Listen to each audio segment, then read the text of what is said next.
Police Aarav को पकड़कर jail में डाल देती है, लेकिन रात में वो अपनी ताकत से जेल की दीवारें पिघला देता है और बाहर निकल आता है। अब वो कालदेव से मिलने निकल पड़ता है। जब कालदेव को इस बात का पता चलता है तो वो अपने आदमियों को उसे रोकने के लिए भेजता है। दूसरी तरफ पुलिस भी आरव के पीछे होती है।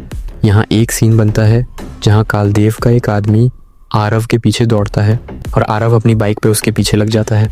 पुलिस एक बड़ी बिल्डिंग तक पहुँचती है और आरव अपनी बाइक लेकर सीधा उस बिल्डिंग की दीवार पर चढ़ जाता है। लोग ये देखकर हैरान और डरे हुए रह जाते हैं। रिया भी ये सब देखती है और अब उसे यकीन हो जाता है कि आरव जो कह रहा था वो सच था। बिल्डिंग के ऊपर पहुंचते ही आरव उस आदमी को पकड़ लेता है, लेकिन उसे फर्क नहीं पड़ता क्योंकि उसके पास हवा की शक्ति होती है। फिर आरव अपनी आग की चेन निकालता है और उसे जलाने लगता है। दोनों अलग अलग दिशाओं में निकल पड़ते हैं। गांव पहुंचने पर आरव का साथी कहता है, मैं अब आगे नहीं जा सकता क्योंकि मैं केवल एक बार बदल सकता था और मैंने वो मौका आज के लिए बचाया था। यह कहकर वो वहां से चला जाता है। अब आरव अकेला अंदर जाता है। कालदेव का आखिरी आदमी बचा होता है। वो आरव को पानी में डालकर मारने की कोशिश करता है, लेकिन आरव दोबारा फायर राइडर बन जाता है और उसी पानी में उसे खत्म कर देता है। फिर वो कालदेव के पास पहुंचता है और कहता है, रिया को छोड़ दो, लेकिन कालदेव रिया को दूर फेंक देता है। आरव आग से अपनी शक्ति बुलाता है और कालदेव से लड़ने लगता है। दोनों की भयंकर लड़ाई होती है। फिर सूरज उगने लगता है। कालदेव इसका फायदा उठाकर आरव को रोशनी की तरफ फेंक देता है। अब आरव दोबारा इंसान बन जाता है। वो गांव बहुत डरावना लगता है क्योंकि वहाँ कई आत्माएं मौजूद होती हैं। कालदेव वह कॉन्ट्रैक्ट उठाता है और ऊंची आवाज में पढ़ने लगता है, यहाँ मौजूद सारी आत्माएं अब मेरे अंदर समा जाओ।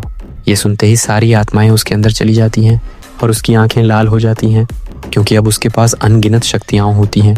रिया जल्दी से आरव के पास आती है और कहती है, अब हमें यहाँ से निकलना होगा। हमने उसे वो दे दिया जो वो चाहता था। आरव कहता है, नहीं, मैंने ये लड़ाई शुरू की थी, अब मैं ही इसे ख़त्म करूँगा। रिया पूछती है, क्यों आरव? आरव जवाब देता है, क्योंकि मैं फायर राइडर हूँ। अब कालदेव आरव की ओर बढ़ता है। आरव उस पर गोलियाँ चलाता है, लेकिन उसे कोई असर नहीं होता। कालदेव उसे पकड़कर दीवार से दे मारता है और उसकी बंदूक भी गिर जाती है।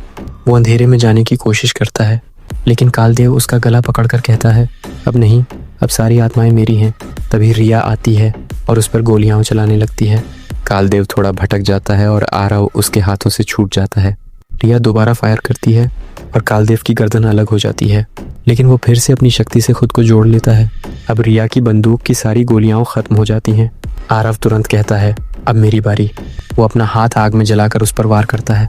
एक जोरदार धमाका होता है और कालदेव के टुकड़े टुकड़े हो जाते हैं। सारी आत्माएं उससे बाहर निकलने लगती हैं, लेकिन उसकी शक्ति इतनी थी कि वो खुद को फिर से जोड़ लेता है।